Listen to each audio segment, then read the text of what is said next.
السلام عليكم ورحمة الله وبركاته. اهلا بيكم في قناة ام عمر في المطبخ. ان شاء الله النهاردة هعمل معاكم الاندومي بالمكرونة الاسباجيتي، حاجة كده في منتهى الجمال. طعمه جميل جدا، احلى من اللي بتشتروه من بره وانضف وبكتير، لان طبعا عارفين الحاجات اللي من بره دي بتبقى فيها مواد غذائية كتير، فاحنا نحاول على قد ما نقدر نعمل البديل بتاعها في البيت لولادنا. وتابع معايا بس الفيديو للاخر وما تنسيش تحط اللايك. يلا نسمي بالله. ومعانا هنا حلة على النار فيها مية بتغلي، وفيها حطيت فيها معلقتين من الزيت ورشة ملح. الزيت ضروري جدا علشان المكرونة ما تلزقش ببعضيها، والملح عشان يطعم المكرونة معايا. احنا مش هنسلق المكرونة سليق كامل، لا هنسويها بس نص سوا. خدت معايا غلوة واحدة وخلاص. على كده نطلعها بقى، نصفيها ونبردها، نشطفها كويس جدا تحت الحنفية علشان النشا اللي فيها ينزل كله، مش هنسويها سوا كامل. هنا بقى جبت الحلة برضو اللي كنت سالقة فيها، هحط فيها شوية مية بس مش كتير، شوية بس ايه على قد الاندومي كده.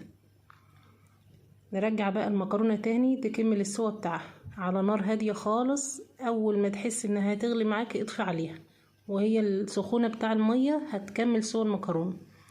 هنا بقى جبت طاسة حطيت فيها شوية زيت، معايا بقى التوابل: ملح، مكعبين مرقة، بصل بودرة، بهارات فراخ، كاري، بابريكا، شطة، وفلفل اسود.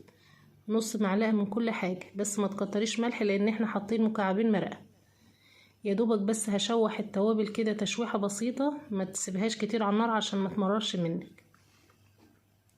وياريت بقى لو وصلتي معايا في الفيديو لغاية هنا ما تنسينيش بقى في اللايك والشير والاشتراك في القناة وتفعلوا الجرس وتدوسوا على كلمة الكل علشان يوصل لكم كل جديد بإذن الله.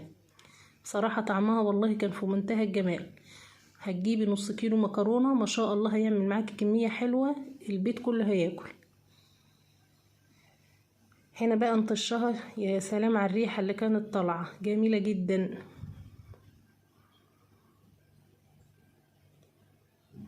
احنا هو مش مكترين المية بتاع المكرونة، طعمها خطير. جربوها بس بنفس الطريقة وهتعجبكم بإذن الله. بدل ما الولاد يروحوا يشتروها من بره، لا احنا نحاول على قد ما نقدر نعمل لهم ايه البدايل في البيت بتاع الحاجات دي، انضف بكتير واحسن واضمن عشان صحة ولادنا. ويا رب الفيديو يكون عجبكم، وما تنسونيش بقى يا جماعة في اللايك، وربنا يحسن ما بين ايديكم، واشوفكم ان شاء الله على خير.